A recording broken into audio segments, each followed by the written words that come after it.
أسعد الله أوقاتكم بكل خير متابعيني الأعزاء. اليوم بكلمكم على رهف السعودية. رهف السعودية كانت بنت تشتغل في الطبخ، وكانت تحب مهنة الطبخ زيادة.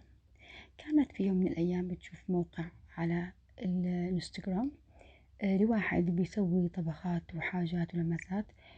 فتواصلت معه على الرسايل وقالت له أنا معجبة بطبخك، وأنا أحب الطبخ هذا، وأنا درست هذا المجال وحابة أتوسع فيه.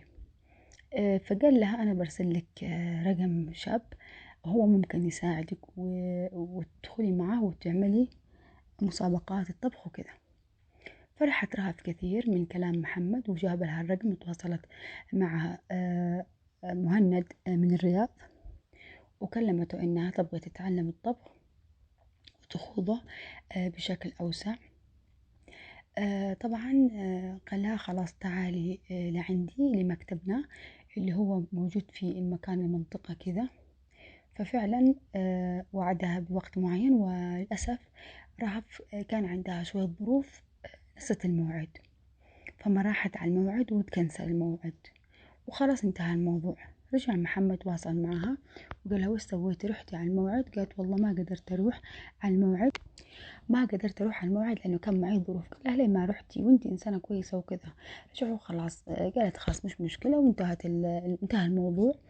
وتقول انتهت السالفة وما عاد اهتميت بالموضوع، ومحمد انشغل بحياته وأنا انشغلت بحياتي. بس مر يومين إلا ورجعت أكلمه وتكلمنا وتناقشنا، كل واحد يتكلم على الثاني، وبدينا نفهم بعض نتعرف على بعض أكثر وأكثر، وأنا ارتحت كثير لمحمد، محمد برضو ارتاح لي كثير. وبعد فترة من الوقت جاله حادث محمد إنه ماتت خالته، وفجأة محمد انقطع علي ما يكلمني يومين. وبعد ما كمل يومين رسل لي رسالة قال لي أنا مو فاضي أتكلم مع أحد وأتمنى ما عاد تتواصلي معي. وأنا انصدمت، قلت له ليش، إيش اللي صار؟ قال ما صار شيء وخلاص. زعلت جدا جدا من تصرفه، وحسيت إنه إنسان يعجبه يلف ويدور وزعلت كثير وحبيت ما أكلمه. وكنت أحس إن الدنيا كلها مغلقة في وجهي، ومش عارفة إيش أسوي. كل ما الواحد منعك من نفسه كل ما زدت تعلقت فيه أكثر، وهذه مشكلتنا إحنا البنات. فكنت أقعد أقول يا رب ليش كذا يعمل فيا، وقاعد أفكر فيه 24 ساعة. إلى حين قال لي خلاص أنا آسف، مو قصدي، أنا زعلتك وأنا آسف، نبدأ صفحة جديدة وكذا. وأنا قلت لا لا خلاص ما في داعي، وغلقت التليفون. وكان هو يحاول يتصل لي ويكلمني وأنا مو معبر له. زعلت من تصرفه وحسيت إنه كذاب وإنه يلف ويدور. وكان محمد عايش في منطقة بعيدة، يعني إحنا مثلا عايشين في منطقة الرياض، هو عايش في منطقة جدة، فما كان في تواصل. لمرة قالت صاحبتي بدنا نسافر على المنطقة اللي فيها محمد. قلت لقيت عندها سالفة مع صاحبتها وتبي نروح نرجع مع بعض. كلمتها واستأذنت منهم، قالوا تمام تروحي مع صاحبتك. رحنا وكلمت محمد قلت له احنا جايين على منطقتكم. فرح محمد، وكان دائما يقول لي محمد انا احب البنت تكون حلوه، تكون جذابه، وتكون كذا كذا. انا ما أنا يعني تقول رهف انا ما أنا حلوه كثير بس انا مقبوله. يعني لو شفتني وتقول هذه مقبوله، مو حلوه ولا يعني ولا بشعه، يعني حلوه انا. فرحت انا وصاحبتي لهناك، وكان مصر انه يشوفني، وانا كنت مو حابه انه يشوفني، بحاول اتهرب ولا مصر. لا حين اتصل لي وانا هناك، قال لي وينك؟ قلت له انا هنا كذا في المكان الفلاني، وجاء لعندي وسلم علي وتعرف علي. اول ما شافني كذا حسيت انه اتغير، ما ادري ليش، رغم اني والله اني احلى منه. وبعد كذا حسيت انه مو تمام. رجع قال لي تعالوا معايا، وجبرنا انه صاحبتي نروح معاه البيت.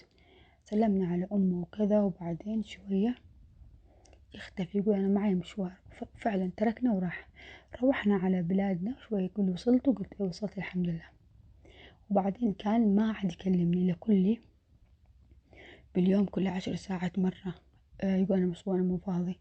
حسيت إنه بيتهرب مني بشكل مو طبيعي، كأنه ما بيعرفني ولا يشوفني. وبعد كذا خلاص أنا اقتنعت منه إنه هو هذا ما يبله فتاة معينة بمواصفات معينة بشكل معين، فاقتنعت منه. إلى أين غيرت رقمي، فعلا غيرت رقمي، تعبت منه.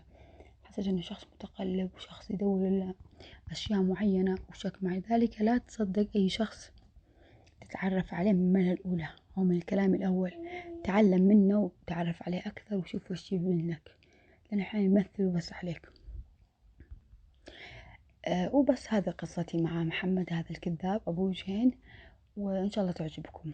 وإذا عجبك المقطع اعمل لايك وشارك في القناة.